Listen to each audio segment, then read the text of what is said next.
have other people's statement and speech, but right now I want to officially open this seminar or this ceremony in a way as in memorial of the past 70 years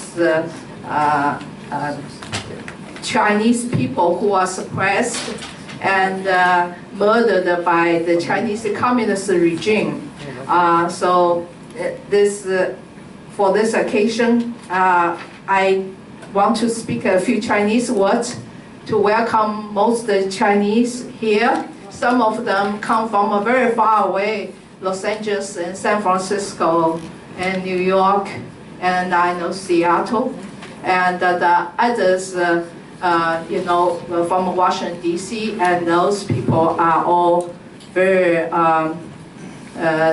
cared about Chinese human rights and democracy movement.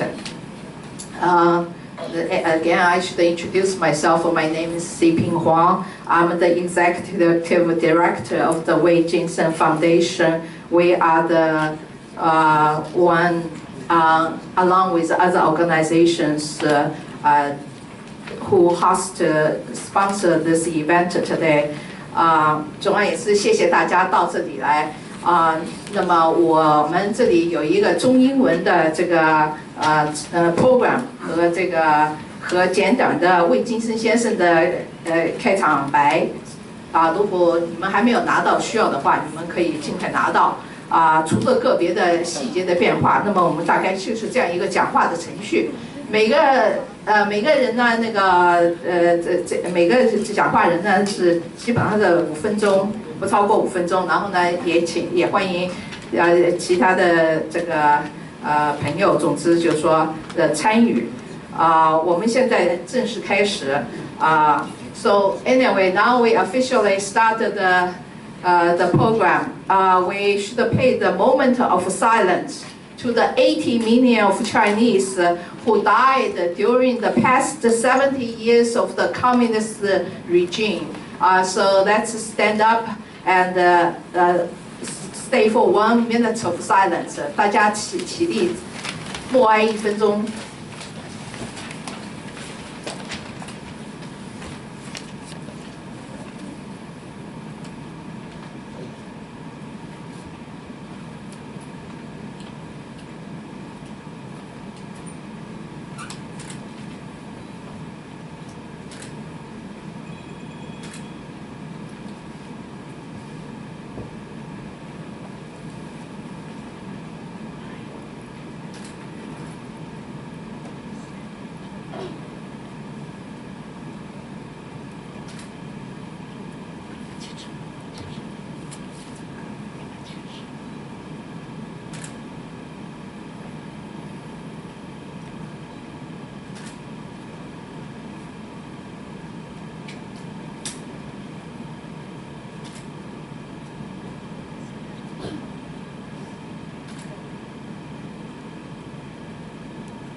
默哀完毕，请坐。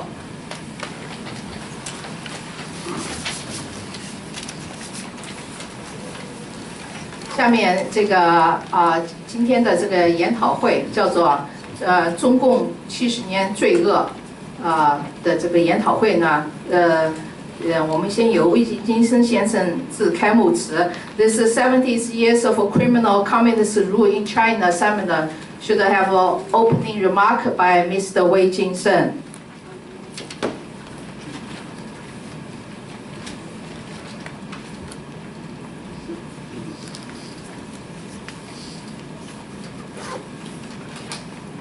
翻译在这儿啊。首先谢谢大家，因为刚才大家已经为这个死难的中国同胞默哀过了，我们大家要纪念他。So first, I want to thank you all because you have already paid a silence to those victims of the communist rule in China, and we should remember them. 中共的罪恶行径不仅仅是70年，也不仅仅是饿死几千万人，不仅仅是迫害了几千万人，也不仅仅造成了几代人知识文化的贫瘠，而是耽误了中国的经济发展，毁灭了中国的道德体系，制造了现在低素质的无道德的社会风气，最终带领中国各族人民走向灭亡。The criminal acts of the Chinese communist regime are not only for 70 years, but they also included the starvation of tens of millions of Chinese people. These acts are not only prosecution of the tens of millions of people, but also the suppression of knowledge and culture of the Chinese. And now, for several generations, they have delayed the economic development for China and destroyed the moral system in China and created the current low quality and unethical social atmosphere. Eventually, it will lead to the people of all ethnic groups in China to perish. 第一宗大罪就是欺骗，很多人不满现在弥漫在中国社会上的欺骗风气，说是10亿人民9亿骗，还有1亿在训练。这种恶劣的风气就是中共带动起来的，正所谓上行下效。The first major crime of the communist regime is deception, and many people are dissatisfied with the deception that has spread all over China. Saying that out of 1 billion Chinese, there are 900 million people are cheating on the others, when the other 100 millions are still in training. The bad atmosphere is driven by the communist regime as a way for the others to follow its way of conduct. 中共执政前，把他们的专制独裁的基本原则隐藏起来，打着民主、自由、人权的旗号，骗取了大批热血青年加入他们的队伍，帮助他们欺骗老百姓，最终夺取了政权。Before the Communist Party took over power in China, it had concealed its basic principle of autocratic dictatorship. Instead, it holds up the banner of democracy, freedom, and human rights to defraud a large number of enthusiastic young people to join its ranks. Then those people helped the Communist Party to deceive the Chinese people and finally seize the political power. 当初他们答应贫苦农民的土地呢，收归国有了。当初他们答应的民族工商业呢，收归国有了；当初他们答应的民主、人权和自由呢，也收归党国所有了；他们当初答应的人民共和国呢，也收归党国所有了。所有的东西都变成了一党独裁所拥有，人民成了党国的奴隶。So where are the lands of the Communist Party promised the poor peasant at the beginning? They were taken back to the state-owned. What kind of the private-owned industry and trade did the Communist Party promise? Those industries were also taken back to be state-owned. What about the democracy, human rights, and the freedom that it promised? It was also returned into the hands of the communist regime. What about the People's Republic that they promised? That was also returned into the hands of the Communist Party. Everything is owned by this one-party dictatorship. The people become slaves to this state owned by the Communist Party. 第二宗大罪就是掠夺。中共在政权稳定之后的50年代，他们就掠夺了全国人民的财产，用来试验他们虚妄的所谓社会主义，因此而饿死了几千万人民。The second major crime of the communist regime was looting. In the 1950s, after the regime was stabilized, the Communist Party plunged people's property and used it for its vein of so-called socialism, thus starved tens of millions of Chinese to death. 仍然不回头，无所谓人民的死活，又用挑动人民、斗人民的阶级斗争手段，继续他们罪恶的试验，规模远远超过纳粹的罪恶试验。陷人民于水深火热之中而无所谓。Even with such an outcome, the communist regime still would not turn. I'm sorry. The communist regime still would not turn around insensitive to the life and the death of the communist people.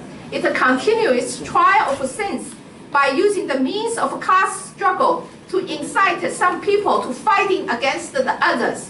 The scale far exceeds the criminal extents of the Nazis and trapped the Chinese people in suffering, while the communist regime did not care. 在人民的反抗之下，不得不承认失败，但却把责任推卸给死人和自己的政敌，并且开始了新的试验，把一党专制和资本主义结合起来，开创了所谓的中国模式，给各国资本家创造了最廉价的劳动力，组成了全世界资产阶级的大联盟，很有效地镇压了中国的民主化浪潮，并且蚕食着自由民主的世界潮流。 Under the resistance of the people, the communist regime had to admit its defeat. Yet it shirked the responsibility to the dead and its political opponents. Further, it has begun a new experiment, combined its one-party dictatorship with the capitalist to create the so-called communist model. This has created the cheapest labor force for capitalists in various countries and formed a major alliance of the capitalists all around the world. It has effectively suppressed the wave of democratization in China and is even eroding the world trend of freedom and democracy. 中共的罪恶罄竹难书，给世界带来的危险越来越明显。从政治、经济、军事和文化方面开全人类的历史倒车，世界开始有一点清醒了，但还睡眼朦胧。我们的责任不仅仅是为了中国人民的前途而奋斗，这个奋斗已经关系到人类民主自由的前途。 The sins of Chinese communist regime are hard to be completely listed. The danger of the regime poses to the world is becoming more and more obvious. From the political, economic, military, and cultural aspect, it is reversing the history of all mankind. Now the world is a bit awake, but still sleepy. Our responsibility is not only to fight for the future of the Chinese people. This struggle is integrally related to the future of democracy and freedom for mankind. 同志们，继续努力吧！让我们把这个罪恶的政权扔进历史的垃圾堆。Dear comrades, let us continue to work hard.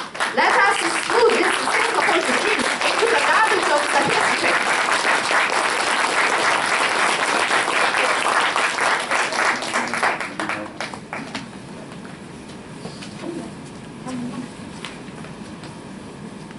Okay, our next speaker. Our next, this is a very important. So anyway, I'm sorry. Some news media just come in, and you do have a press kit here. Senator Marco Rubio, who's the co-chair of the CECC, have prepared a very important statement, and Peter Mattis, who's the deputy director of the CECC, and he representing Senator Rubio is giving out this statement. Thank you.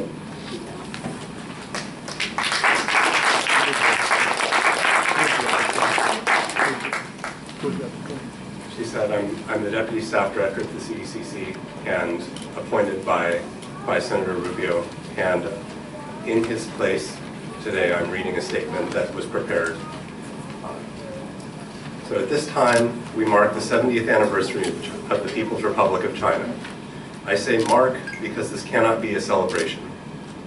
In 2013, General Secretary of the Communist Party of China, Xi Jinping, declared that one cannot use the Reform and Opening era to refute the preceding era, nor can one use the era that preceded Reform and Opening to refute Reform and Opening. Xi intended to ground his leadership and that of the party in a continuous, unbroken history. More than anything, however, Xi exposed the truth that we all know about today's Communist Party. Historical continuity means perpetuating the devastating abuses of human rights that have characterized the regime in Beijing over the last 70 years. It means more indefinite detentions for dissidents, more forced labor camps for religious minorities, more churches destroyed, more Tangshan and Wenchuan cover-ups, more Tiananmen squares. Today is not a celebration of 70 years of the People's Republic, but rather a memorial to its millions of victims since 1949.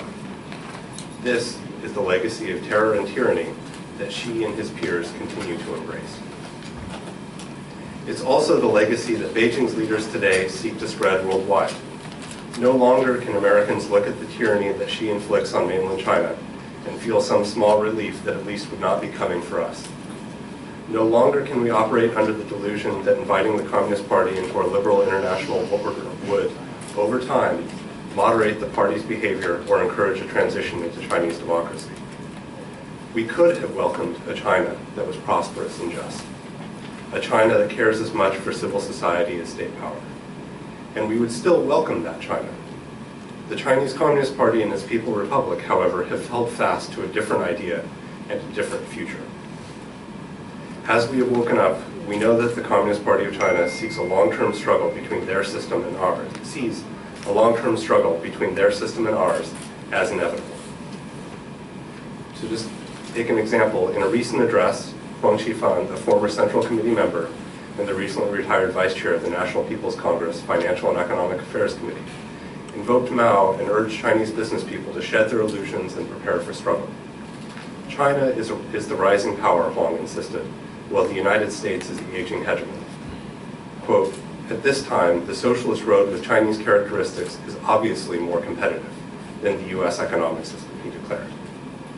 The long-term struggle is here, they argued, and the rest of the world is the stage.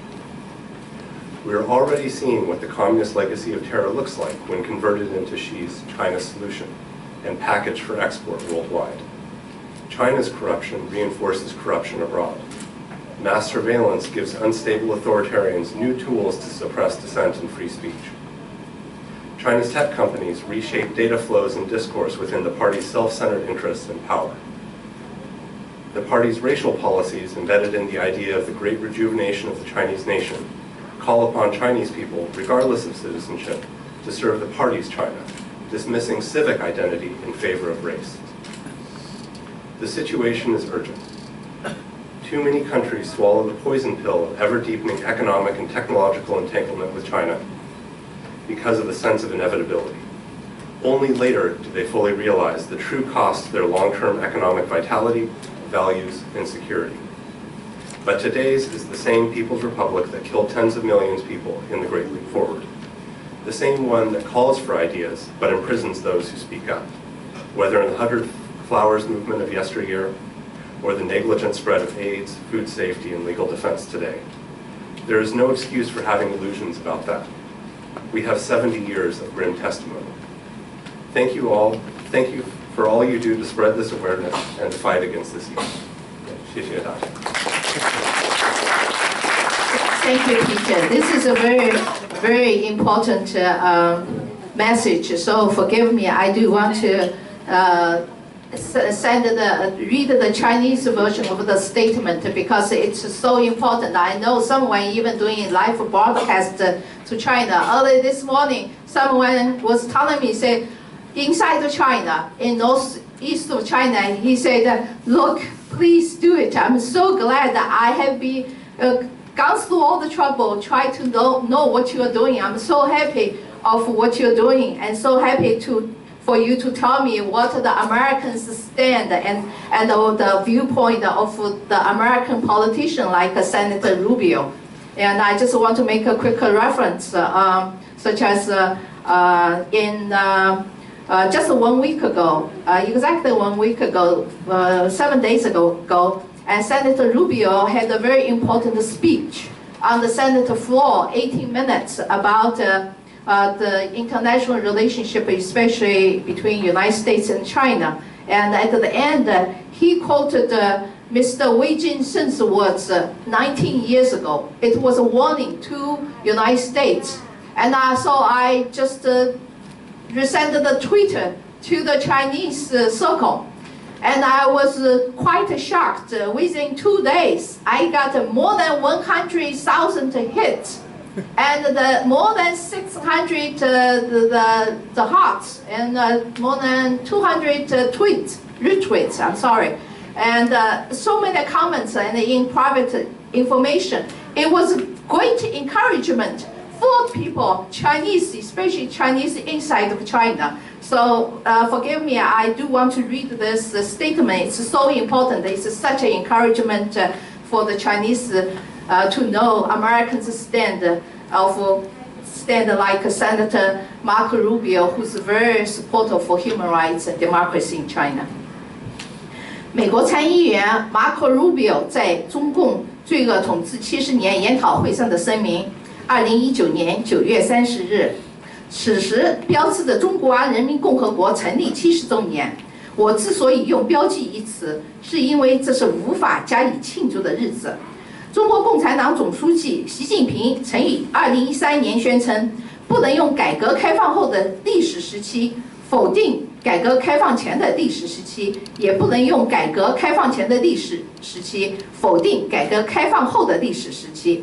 他想要用连续不断的历史来奠定其本人及中共的领导地位。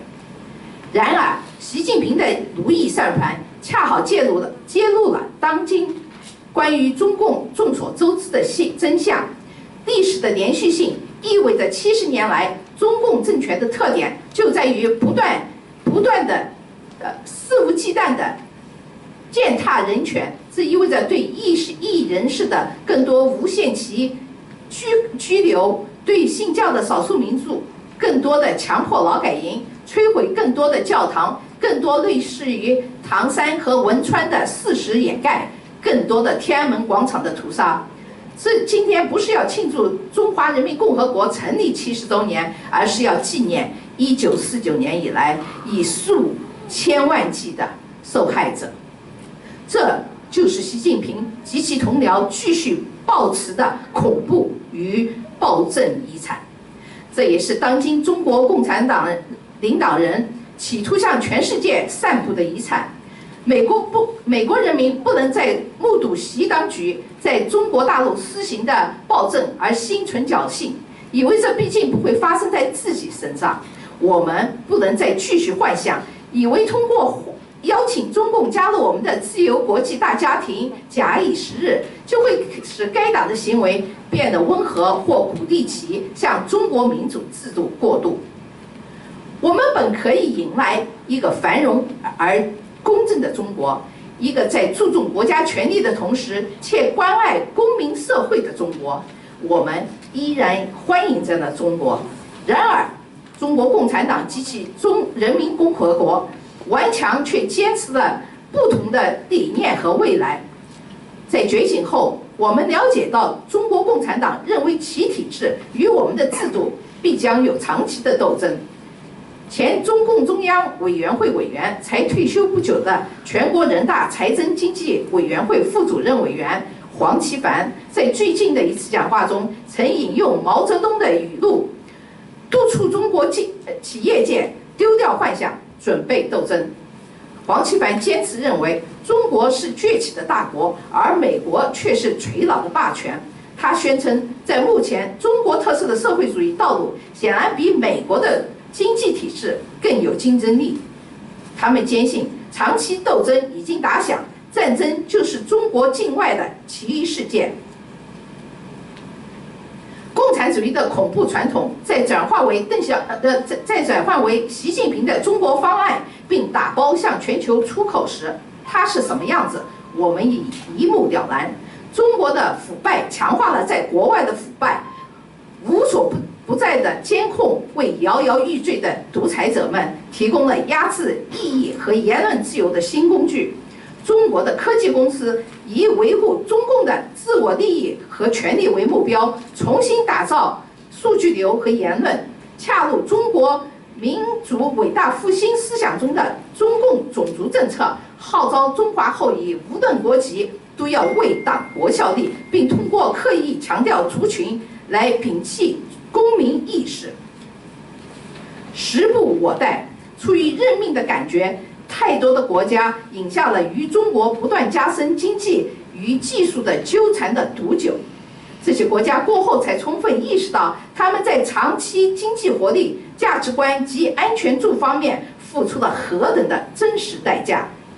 而当今中国就是在大跃进中害死数千万人的同一个人民共和国，就是在民放运动中号召大家提意见，却又把发声的人们投入牢狱的同一个人民共和国，也是在今天任由艾滋病泛滥、忽视食品安全、藐视法律保护的同一个人民共和国。继续幻想是不能原谅的，因为我们已经有了70年残酷历史的见证。感谢各位为传播这个真相并与邪恶抗争所尽的一切努力。非常感谢Senator Rubio， 他这个在中国问题上花了很大力气，这不仅仅是推动中国的自由和民主，其实也是保障世界包括美国的安全和繁荣。那么我们下一个讲话呢是 Mr. James Rice， 他是这个参议院叫做临时院长，其实等于是真正的参议院的院长的这个Senator Chuck Grassley 的大助手。那么他也有他的话，那么我就想介绍一下这个参议员也是非常关注这个人权的。他呢，事实上在今年年初的时候还跟魏金生先生见过。这个我们非常感谢他对中国人权的关注，包括最近他们也在调查一些关于中国政府腐败的这些情况。So anyway, I'm very grateful to introduce Mr. James Rice, who's the legislative director of Senator Chuck Grassley, who is, I'm sorry, I really consider as a real head of the Senate, executive vice president. So you are giving very important statement for this occasion, and I want to mention that we are very fortunate to meet with the Senator Chuck Grassley earlier this year to exchanging issues about human rights, about trade war in China, and it was a great response. We really appreciate you come over here. We also appreciate your speech on June 4th in the Ravens foyer during our event. Thank you.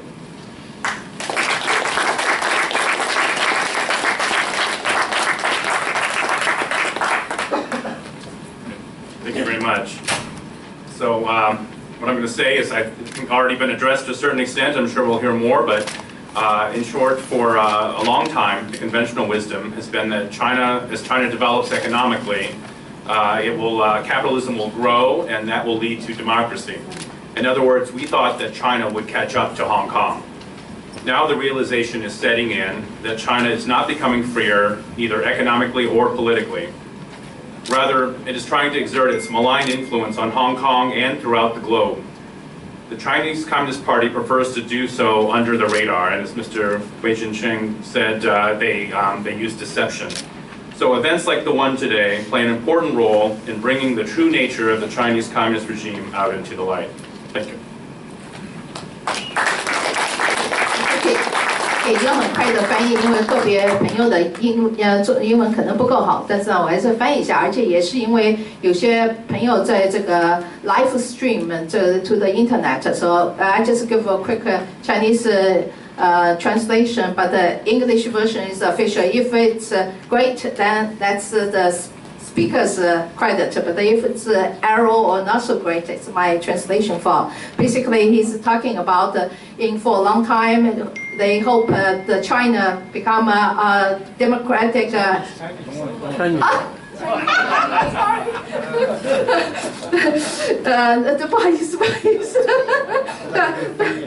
总之呢，他就说我给一个简单的翻译啊，就是说那个翻译不是那么准，以英文为准，但是我还是希望翻译一下，因为有些朋友呢是正在在那 internet 上，在这个活的这个翻译那个就是正在这个实况转播。那么我就是说一下，就是说它的主要意思呢，就是说我们在很长的时间呢，一直是想的，如果中国呢，它的经济发展了，那么它也许呢就可以就可以变得民主了，像香港那样啊。总之呢，结果呢，但是呢，实际情况呢不是这样大概就是这么一个意思。那么就是说，在这里呢，他是对这个人权民主表示关切啊。这个不好意思，我刚刚弄错了。那么我们这个下面呢有那个王军涛大概是来了，但是对放最后那个我打算放最后。据说你们喊口号嗓子全卡喊哑了，我是知道你们喊成什么样子的。总之非常谢谢，不容易。那么I'm sorry, I'm going to put the Dr. Wang Juntao at the end because he lost his voice for chanting so much in front of the Chinese embassy this morning, which I know it was incredible. To the degree that I always thought the Tibetans had such a great voice. And I finally found some Chinese who could chanting louder to almost catch you. So thank you, because I'm talking to our Tibetan friends here. We appreciate you come over here. Our next speaker will be Maria Smith, who's the executive director for the Victims of Communist Memorial Foundation. And the most important part is the cared about victim of communists. Thank you. Well, thank you, Tsiping, and thank you, Wei. It's a privilege to share the podium with you today, and with my good friends, Peter and James and Diamond and Bob, and to be here with all of you. On behalf of the Victims of Communism Memorial Foundation, I let you know that we mark this anniversary with sadness and with some alarm. It is true that as of tomorrow, the People's Republic of China will have outlived the Union of Soviet Socialist Republics, because the USSR collapsed in its 69th year. And so the PRC has lived on, and by many metrics, it seems that the PRC may be a lot more powerful and have a lot more economic power than the Soviet Union did even in the 70s and the 80s. And certainly it seems that Xi Jinping and the party has a much greater degree of confidence in the sustainability of their model of communist totalitarianism. You know, it was interesting, in the last few days, Mike Bloomberg was asked about China, and he said that he did not consider Xi Jinping or the PRC to be a dictatorship. And a week or two ago, Neil Bush was giving a talk at an economic forum. And he said that he would caution his American friends not to meddle too much in the internal affairs of China, referencing in particular the current events in Hong Kong, which of course are not purely internal matter at all, but governed by a treaty. So there's a lot of misinformation, a lot of propaganda, a lot of interests that don't seem to be particularly honest, and that's why forums like this are all the more important. I've been inspired by former American leaders during the Cold War who confronted the Soviet Union, stood for the captive nations of Central and Eastern Europe, bipartisan. You had President JFK, Harry Truman, Ronald Reagan, all of a singular voice in their moral opposition to communist rule as the basis of government.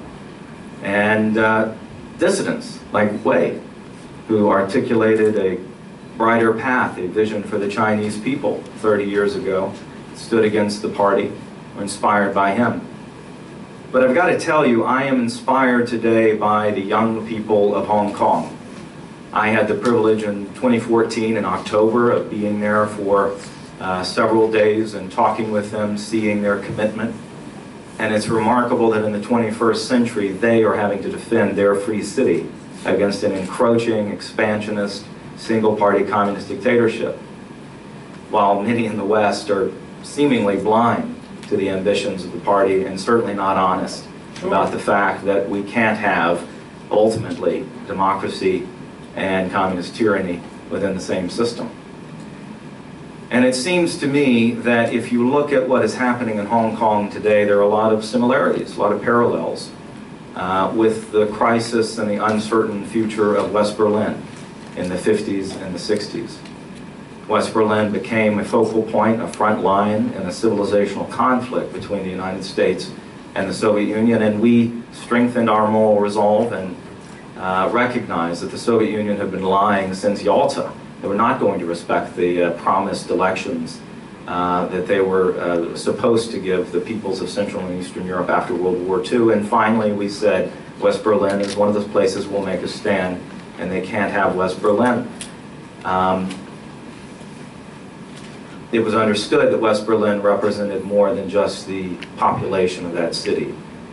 And you had, a few years later, JFK, a sitting US president, go to that spot and declare himself, Ich bin ein Berliner, I'm a Berliner. It would be great to have an American president say, I'm a Hong Konger today, because there's a lot to learn, I think, from the Cold War in our ensuing long-term strategic competition with China. And certainly if the free city of Hong Kong, which has never been ruled by the Communist Party, falls and is absorbed into the PRC, that doesn't bode well for this ongoing confrontation. The Communist Party has no right to rule the people of Hong Kong against their will. They have no right to rule the Uyghurs in Xinjiang. They have no right to rule the Tibetans. And all of that is codified in US law in the Captive Nations Week Act, which does name Tibet and East Turkestan and Inner Mongolia and mainland China as captive nations held captive by the Chinese Communist Party. So, I'll spend most of my life in this century. I'm a millennial, and I'd like the Chinese Communist Party not to be a part of our future.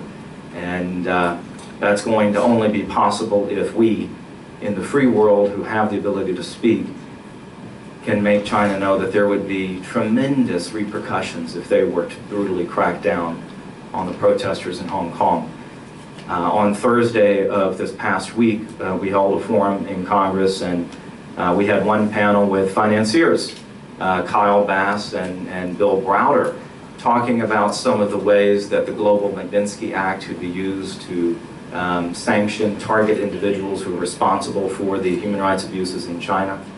And Hong Kong certainly is an international global center, a trading center, a financial center, is valuable to the PRC. And the Hong Kong Human Rights and Democracy Act and other initiatives are a way to have a more honest conversation about Hong Kong and the PRC and punishing the PRC for their gross neglect of human rights and their increasing threats against the United States of America and the free world. So we stand with you, and we represent, among other things, a younger generation of Americans who are going to learn the lessons of the Cold War, confront the lies of even some of our own countrymen who parrot Beijing propaganda. And we're going to have a better, brighter future for us and for the Chinese people. Thank you. Thank you. That's nice. 我就稍微简单的介绍一下他刚讲的内容，就是说，他就说这个今年呢是这个中国共产党这个夺取政权70周年。这个呢，相比较呢，比当年苏联垮台的苏联只存活了69年，而这个已经70周年。那么这意味着什么？那么其中呢，他就谈到这个共产主义政权，就是包括就是说，不久前他们在采访这个纽约著名的市长Bloomberg 的时候，问他，他竟然说我不认为这是中国是一个独裁政权，然后又跑去问共和党的这个Neil Bush应该，他说的他也不这么认为，所以他就觉得这个认知上这个问题是非常大的。那么他就在谈到就是说这一些的这一系列问题，他就谈到他自己，他说我为什么我在做这些事情？他说当年冷战的时候呢，我们呢这个我们相信冷战的时候我们相信这个就是说我们有总统，包括 Kennedy 会跑到柏林去来说我是柏林人。他说我希望今天的美国总统也会说我是一个香港人，因为他讲了很多时间他讲香港作为一个重要的贸易和金融中心，那么对中国是非常重要的。香港又是自由的，那么他谈到是现在是在美国国会正在推行一个很重要的你们大概也读到的，就是有关这个香港这个香港法案，那么他就对这次表示关心。他说，我为什么做这些事情？因为我年轻的时候，我非常受到里根就说啊，推倒这个柏林墙这样的呼吁。我认识这些11件分子者，像魏金生这样的。那么我现在呢，在香港也看到了很多的年轻人，我非常希望在香港。为香港争取这个自由，能够给香港，就是能够保护香港，并且甚至给中国能带来民主自由。因为他已经在这个关注香港很多年了，从2014年10月，他甚至亲自还去了一次香港，大概就是这么一个意思。很抱歉，我就这大概总结到此。另外呢，下面一个呢，就是我们请Mr. Bob Suttinger, who's a retired U.S. government official, speak. 下面是苏廷格先生，他是一个退休的那个美国政府官员。他要讲的历史是要讲关于这个中共这70年历史，请你们听他。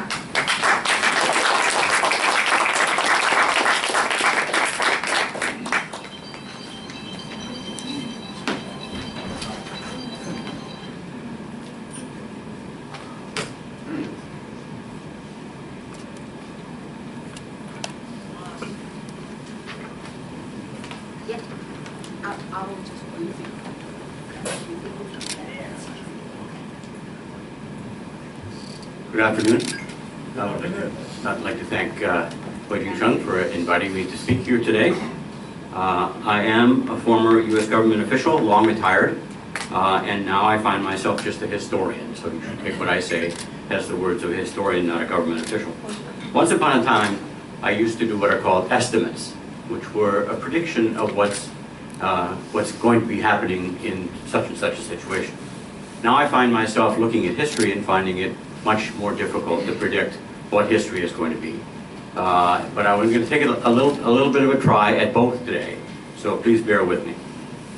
Later on today, in a few hours, Mr. Xi Jinping, President Xi Jinping, will lead a celebration of the 70th anniversary of the founding of the People's Republic of China. There will be a grand military parade. 70,000 doves will be released into the air. That'll be a mess. There will be a TV gala, and with lots of people being paid to look like they're happy. There will be a focus on the rejuvenation of the Chinese nation. We will see the powerful army and the great wealth that has been accumulated by the Communist Party of China, all the symbols of great power. Now, I have seen the news that Mr. Xi Jinping has already visited the Chairman Mao's memorial in Tiananmen Square, and I'm sure we will hear about how without Mao there would be no new China. He has reversed 150 years of disrespect and degradation, and the CCP, the Chinese Communist Party, has been the great leader of Chinese restoration of global influence and power. So, with that as a 70-year introduction, you would think that the party would welcome a historical examination of that entire story, all 70 years. Well, no, they don't. Xi Jinping, of course, will focus on the period when he's been in charge, which has been about the last, not quite 10 years. But there probably won't be much attention paid to the role and the history of Hu Jintao, of Jiang Zemin. Certainly nothing will be said about Zhao Zigang. And there probably won't be much about Hu Yaobang or Hua Guofeng. Maybe there will be a little bit more about Deng Xiaoping, and maybe a little bit more about Mao Zedong, but even there it will be limited. Why? Because the Chinese Communist Party believes in selective history. So let's look back at some of the selections of Chinese history. Let's go back to the 10th anniversary, 1959. It was presided over by Mao Zedong, just after the purge of the Chinese Minister of Defense, Wen Dehai, who had the effrontery to criticize Mao's agricultural policy, which was proved right in the following 3 years when millions and millions of Chinese farmers, peasants mostly, died of starvation, which were called at that time natural disasters. They were actually man-made disasters because of the Chinese Communist Party's policies. There has been no real accounting of that period. In other words, there are estimates that as many as 36 million people died. The Chinese Communist Party doesn't really recognize, they know the number, but they won't recognize it. 20th anniversary, 1969. Mao was still in charge. It was the third year of the Cultural Revolution, celebrating the purge of Mao's chosen successor, Liu Shaoqi, and many of his colleagues, including Deng Xiaoping. They had just held the 9th Congress of the Chinese Communist Party, at which they recognized Lin Biao as Mao's chosen successor, the great, the number 2 to the great leader. Lin Biao died 2 years later in a plane crash trying to escape from Mao. Not much has been written about that. The full story has never really been told, and history awaits a final accounting of whatever happened to Lin Biao. 1979, 30th anniversary. Bao Gofeng in charge. With you in charge, I'm at ease. Mao had been dead for 3 years, but most of his policies and practices were still intact. The party was celebrating the purge of his wife and her 4 leftist cronies, the Gang of 4, and coming to grips with the Cultural Revolution, which was finally declared to be over. But nobody really wanted to look at how much damage had been done. They were contemplating a review of Chinese history, but it didn't really happen. 1989, 40th anniversary of the founding of the People's Republic of China. Jiang Zemin was in charge because this was just after the Tiananmen massacre, which has since been erased from Chinese history. Zhao Ziyang, who should have been in charge of that ceremony, was also erased from Chinese history, along with a number of other people. 50th anniversary, 1999. Jiang Zemin still in charge. PRC was gaining a certain degree of international acceptance, joining the WTO. Deng Xiaoping was dead after helping purge the man who had helped him organize and carry out the Tiananmen massacre, Yang Shengwen. They had celebrated, no, I'm sorry, I'm getting ahead of myself. So China was recovering its international reputation, but it was still a long way to go. 60th anniversary, 2009. Hu Jintao was in charge. But by then he was already considered a weakless and fairly ineffective leader.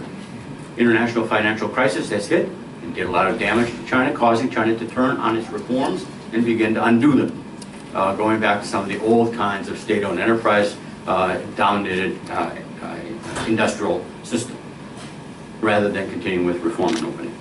They had the Olympics, which was a great celebration, but not much else was happening within China that was of any particular memorability.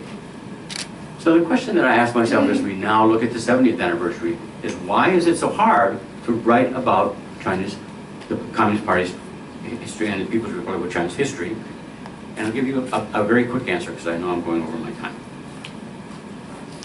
History in China is very much like propaganda. Now, propaganda, as we know, is words that are used to convince somebody of something that they might not otherwise believe. In other words, you could call it a lie. History in China is in many ways bent and shaped and twisted and negotiated and talked about so that it becomes an element of the party's control. So if you have control of history, you have control of the future. History depends on facts. Propaganda does not. Propaganda depends on disinformation. How does the Chinese Communist Party do this? With an extensive apparatus that is designed to make sure that real facts don't come out and get known. You start off, if, for example, somebody like me who's writing a history of a particular Chinese general secretary. Now, I don't have to go through the Chinese system, and I'm fortunate in that, because otherwise this work would never get done. You'd have to go through your danwei, your work unit. Then you have to see if you can get access to the necessary archives or the individuals who might have some information that you use. You then have to write, which takes a long time, as I've discovered. You then have to have somebody edit your work to make sure that you aren't making any political mistakes. You then have to have that edited version reviewed by a party committee to make sure that you aren't insulting the party. You then have to get permission to publish it.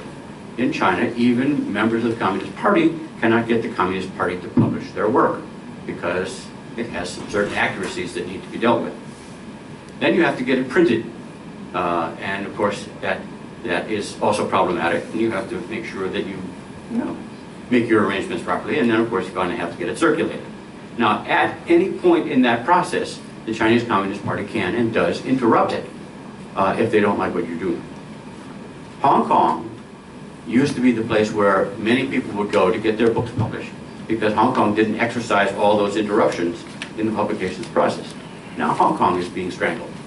the publications business in Hong Kong is being badly damaged by the takeover by the Chinese Communist Party.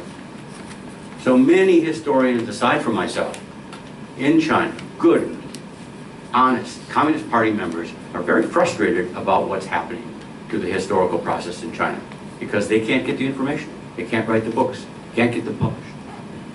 So what to do? Well, all good things come to those who wait. And my fearless prediction is that in 10 years, what Xi Jinping says today will probably be forgotten. Xi Jinping himself may be forgotten, I don't know. There's no way to tell.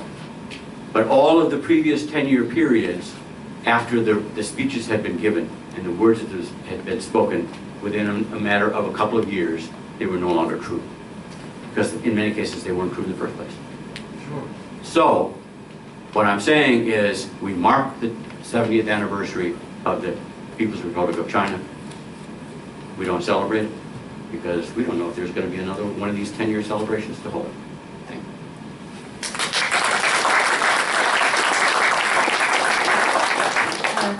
Thank you, Bob.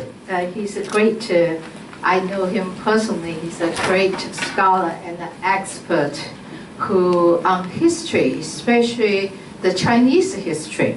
And so I just want to give a brief, 我就很快的翻译一下他的讲话哈，就是主要就是他这讲话是可以说今天最重要的总结了这个中共的70年历史，所以我一直想几分钟内怎么总结，我觉得他总结很出色。I was wondering how you summarize the 70 years of history in few minutes. You did an excellent job. 他就说今天习近平正在进行这个中华人民共和国成立70周年的庆祝。那么有很多的什么这个各种各样的活动，还要放7万只鸽子，电视，还有什么要什么中华民族的什么再生，又有这样那样的这个东西，有这么多的钱，这么强大的军队，如何，这一切都象征着权力。但是呢，他已经跑到这个毛泽东纪念堂去纪念了他。这就是因为没有毛泽东的话，也就没有所谓的新中国了。在这150年这个过去中，这个中国呢，一直中共这个就是说，在过去这个中共呢，一直是这个就把中共就把他自己描写成这个重振中华的这个巨大的这个领袖，并且以此影响到这个全球。然后他说，但是你可以去想想，是怎么样以历史的角度来看这个中共。而习近平呢，这几年的话，他作为这个头子是怎么样的关注，该是予以什么样的关注？他说，事实上呢，他说这个回顾一下呢，就是说这中共啊，有各种各样的这个历史，他就提了胡锦涛啊、江泽民。没有赵紫阳，但是呢，也没有胡耀邦或者华国锋，也许呢会有更多的邓小平、毛泽东，但是呢，他们呢这个东西呢都是有限制的，因为中共的历史是一个被选择的历史。那么他就回顾，他说，我们回顾一下，在1959年中华人民共和国成立10周年的时候，那是有什么样的？那当时彭德怀呢，因为批评这个毛泽东的这个农业政策而被扫除出去了。因为当时所谓的这个3年自然灾害，也就是一个人害呀、人造的这个灾难由大跃进所造成的灾难。他说，到现在呢，我们还不知道准确的在那段时间死了多少人。有的人是说3600万，大多数呢都是这个农民事实上呢，他们都是饿死的，是非正常的死亡。那么我们再回顾一下1969年中华人民共和国成立20周年的时候，当时正好是文革已经进行了3周年，他们呢很高兴的说庆祝毛泽东的这个对手刘少奇被清除出去，召开了第9个这个中共这个9大，并且呢任命林彪为毛泽东的这个继承人。也就是这个情况。到79年第30周年的时候，毛已经死了3年了，但是他的许多的政策和他的这个实践仍然没有变化。他们呢就那会儿呢却是庆祝把他的老婆和那些所谓左派4人帮给清除出队伍。因此呢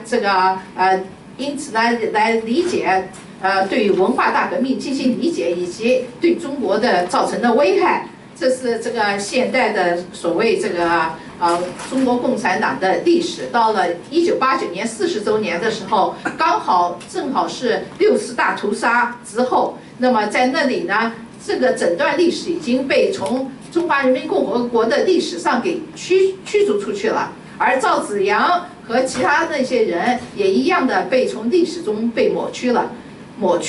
到99年50周年的时候，中华人民共和国似乎得到了一定的这个国际的这个接受，他们参加了 WTO 世贸组织。邓小平死了，然后呢，他们也帮助这个因为邓小平是把这个赵紫阳给踢出领导层的，并且这个进行了指挥了这个天安门屠杀的这么一个人。那么到2009年60周年的时候，那个胡锦涛现在在做事，等于是当政。那么现在很多人呢，就是认为他是一个比较弱主。当时呢，这个国际的金融危机呢，正好也影响到了中国，但是呢，他多少还算是通过古老的经济方法呢，能够恢复了，而且呢，并得以更多的这个所谓改革和开放。那么他说，那么现在呢？下面的共产党的历史会怎么写呢？他就说，事实上，这个共产党的历史啊，他说很有意思。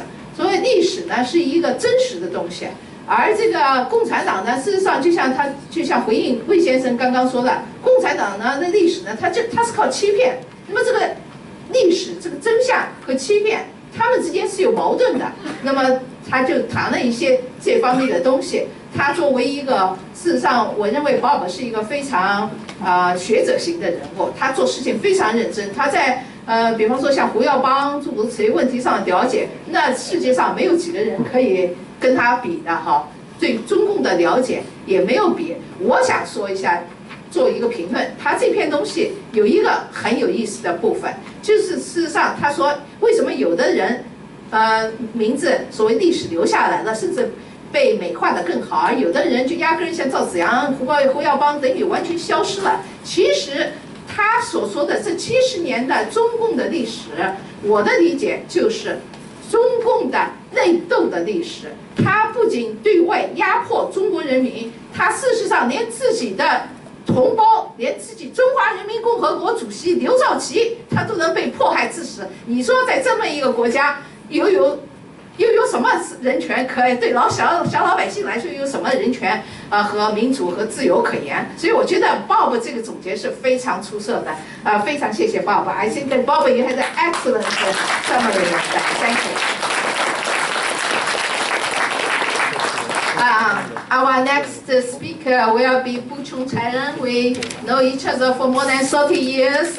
As the Vice President of International Campaign for Tibet, they are co-sponsored events, as I showing here. And thank you very much for taking the time to support. And his summary will be, I'm glad that he will give us a brief about Tibetan situation. And again, we need to pay attention not just for the mainland the Chinese, the people in Hong Kong, but the Tibet, the Uyghur, the Mongolian, all of them. Thank you very much for giving a speech. Thank you, and I'm going to read a statement that the International Campaign for Tibet issued today in connection with the 70th anniversary of the People's Republic of China. Communist China turns 70, but still lacks legitimacy in Tibet. As part of the 70th anniversary of its founding, on October 1, the People's Republic of China is touting 70 years of progress in Tibet. However, the truth is that it has been 70 years of subjugation and oppression of the Tibetan people, and after all that, China still lacks legitimacy in its rule over Tibet.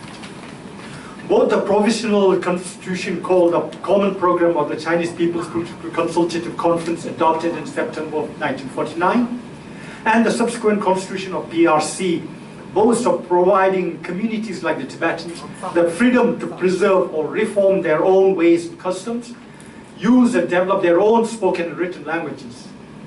The Common Program even committed to preserve or reform their traditions, customs, and religious beliefs.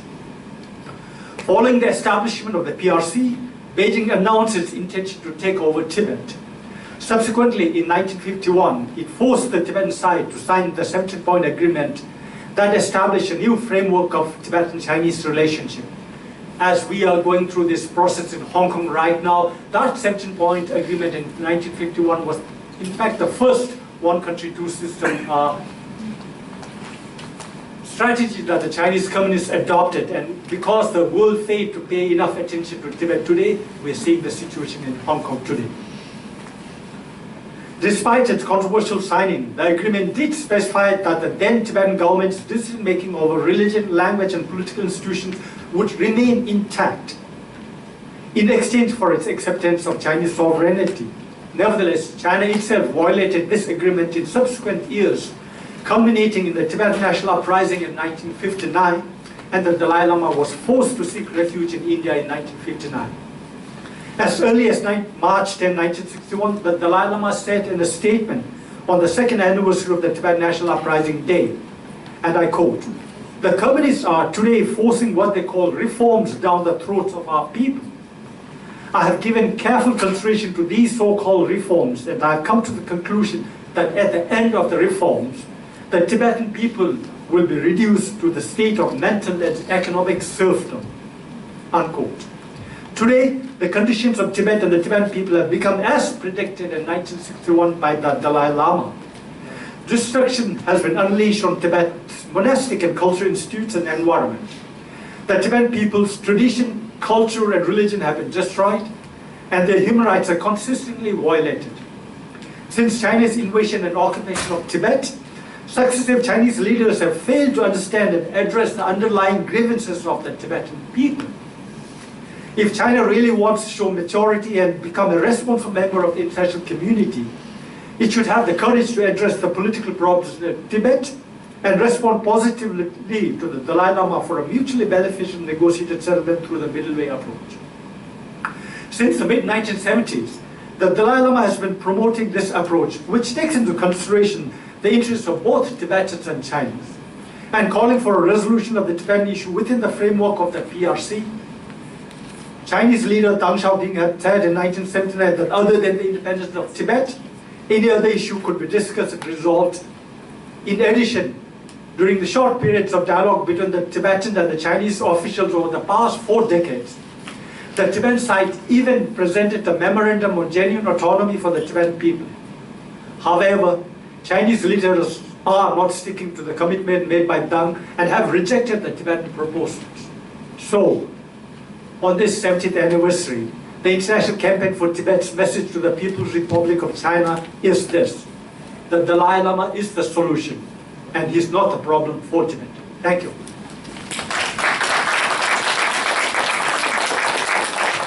Thank you very much, Gu Chungchen. We have been together for so many decades, and we always supported the Tibetan's cause and for freedom and the human rights. 我就很快的翻译一下他的东西，就说这个标题，这是他们国际声援西藏就是为了明天所谓中共那个中华人民共和国成立70周年专门做的一个这个声明。那么这个声明我估计他们会在其他地方发出来，你们可以详细的呢，你们可以自己去看一下。但是呢，我就非常简单的讲一下它的大意思呢，就是说标题就是说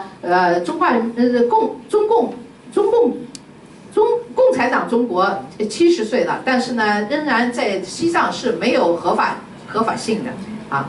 那么他就是谈到，就是说，尽管10月1号意味着中华人民共和国成立70周年，但是呢，这个呢，对于这个西藏人呢，事实上是70年的压迫和奴隶啊。在中共在西藏的这个统治仍然是非法的啊。那么他就提到这一些历史，从1949年9月他们开这个人大政协会议诸如此类的情况，答应了这样那样的事情，但事实上呢，并没有做到啊。然后呢，在后来呢，这个北京呢又声称他的在中华人民共和国成立以后，北京就声称了他想等于征服西藏结果在51年的时候，他就事实上就迫使这个西藏这边签了这个17个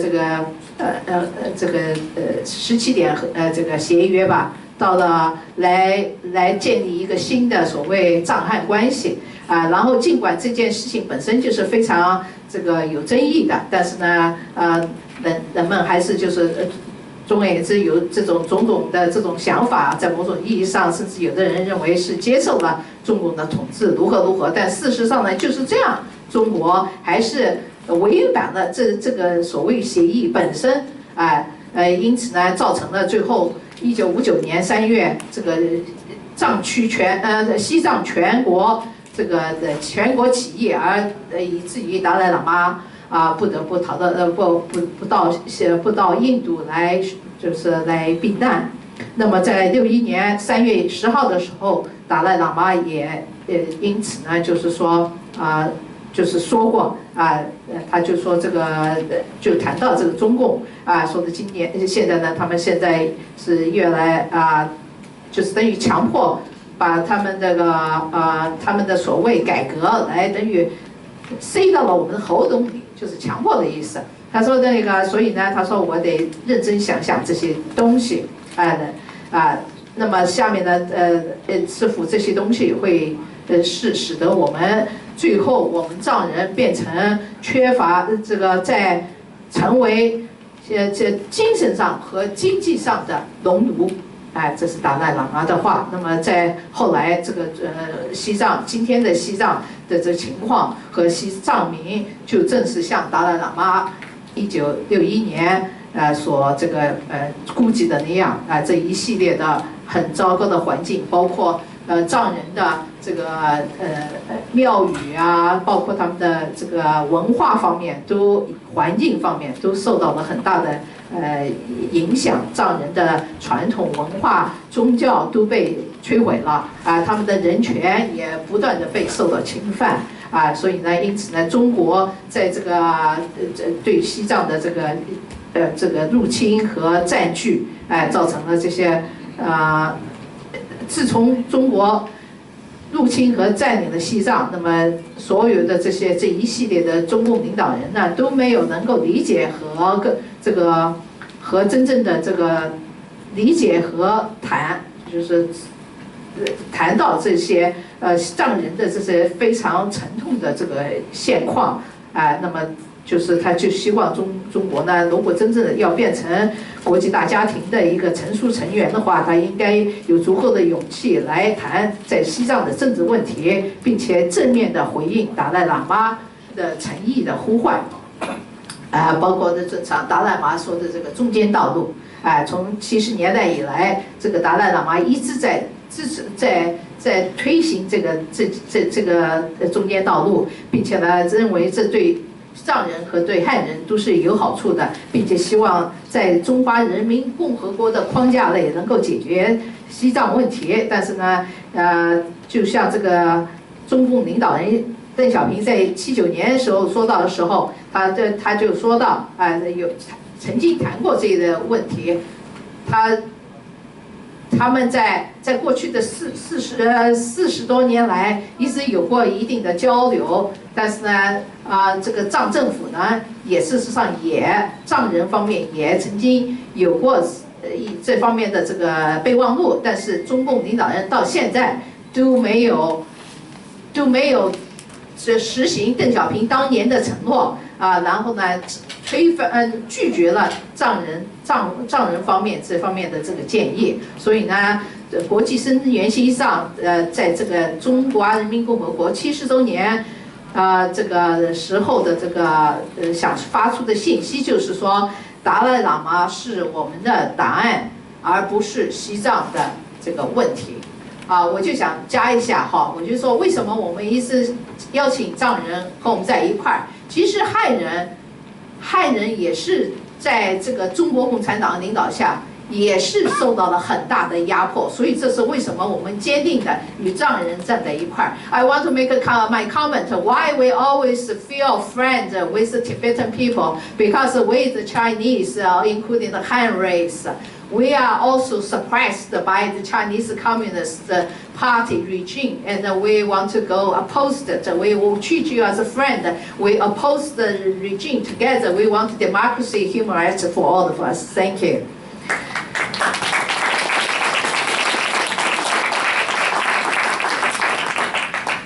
Our next speaker will be Diamond Liu, who's an independent human rights activist. And she's from Hong Kong. She's giving us the most important subject of Hong Kong update, her opinion. Her title is basically about the Hong Kong in danger and what should we do. So let's welcome Diamond Liu. 下面一个这个讲话人是廖大文他是一个这个多年的这个独立的人权活跃者，为人权民主事业做了大量的你们一般人都看不见的工作。我们欢迎他讲话，谢谢。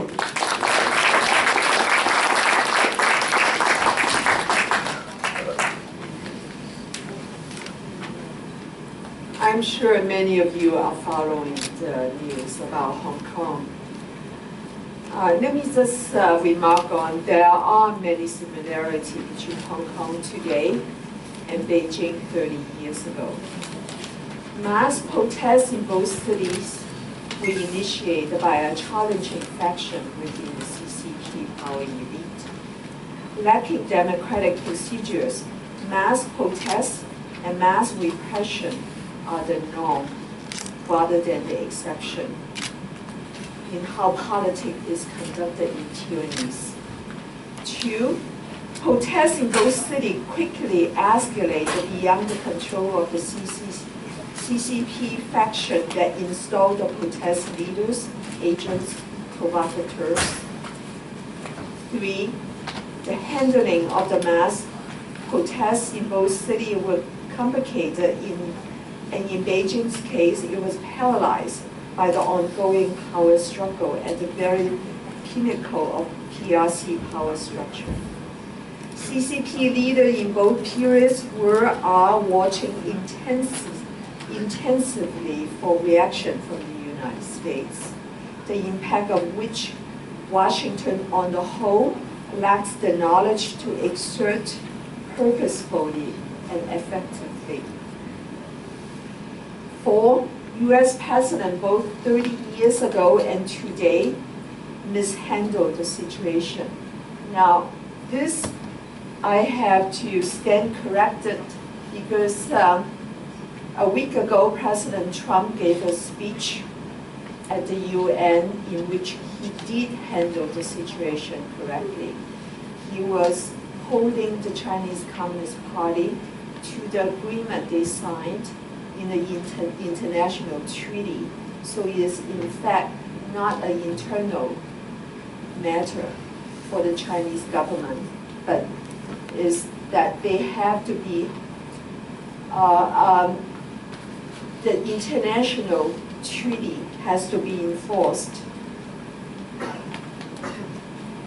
Now, Xi Jinping perhaps believed that Hong Kong is no longer as important to China because in 1993, Hong Kong GDP was 28% of the PRC. In 1997, it was 13%. Now it is 3%. Hong Kong loss is critically important to China due to the engagement policy of the United States and the branding of PNTR and WTO membership to the PRC, which has made the CCP rich and the PRC a rising power.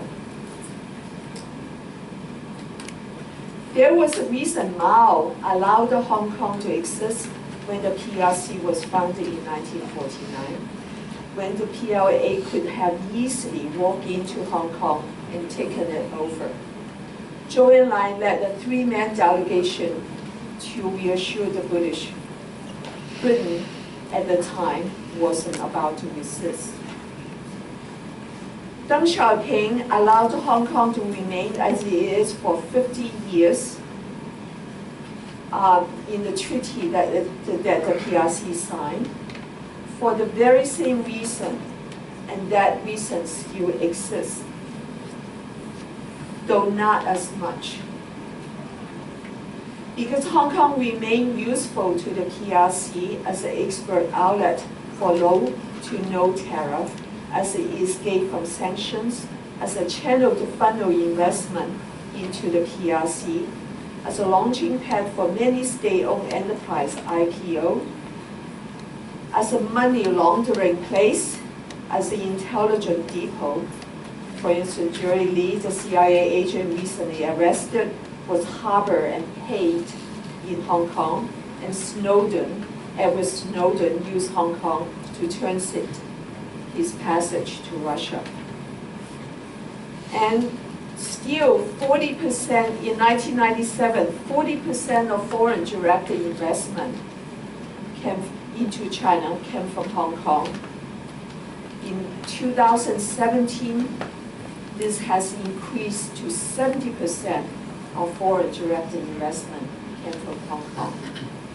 So why is Hong Kong people being abused? The fact that Hong Kong is successful is because it's a system of rule of law. Business can depend on the rule of law to conduct their affairs. And why it is rule of law is being challenged in Hong Kong by the Chinese Communist regime. It is being challenged because it believes it can get away from being challenged. So what is happening in Hong Kong is not simply an affair of the Hong Kong people. It is the affair of all of us who believe in the rule of law, that it protects freedom, protects all the principles that we hold dear in democracy, and that's what makes us prosperous. Now, if we close our market to the Chinese Communist regime, they cannot become rich. But we open our market, and our market become vast, become rich because the rule of law. So all these American corporations who are